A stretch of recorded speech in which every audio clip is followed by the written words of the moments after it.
Γεια σας! Σήμερα θα κάνουμε ένα lip balm. Θα χρειαστούμε 2 κουταλάκια του γλυκού αμυγδαλέλαιο, 1 κουταλιά της σούπας shea butter ή αλλιώς βούτυρο καριτέ, 1 κουταλάκι του γλυκού μελισσοκέρι, εγώ πήρα από παραγωγό, και 2 σταγόνες αιθέριο έλαιο από μέντα.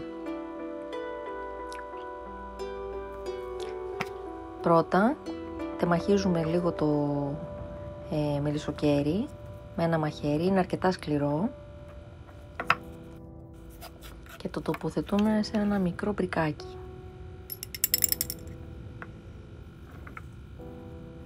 Μετά προσθέτουμε το βούτυρο καριτέ,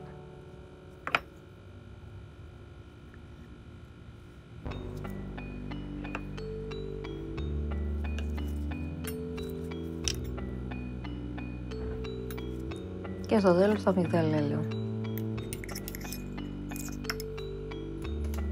Σε μπεν μαρί βάζουμε το πρικάκι και το ανακατεύουμε συνέχεια ώστε να ανακατευτούν τα έλαια και τα βούτυρα και να γίνει ένα λαδάκι.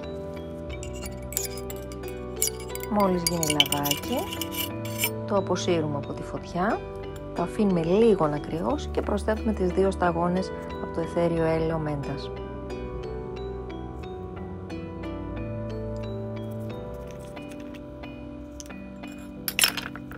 Και αμέσως προσθέτουμε το μείγμα μας σε ένα μικρό βαζάκι, ή αν έχετε από παλιό κραγιόν μια συσκευασία μπορείτε να το πλύνετε και να το βάλετε μέσα σε αυτή τη συσκευασία. Είναι έτοιμο για να το χρησιμοποιήσετε για να έχετε μαλακά χυλάκια και ενυδατωμένα. Καλή σας επιτυχία! Αν θέλετε να δείτε παρόμοια βίντεο, γράψτε μου στα σχόλια και αν θέλετε κάντε like και share το βίντεο. Φιλιά πολλά, τα λέμε στα επόμενα. Γεια σας!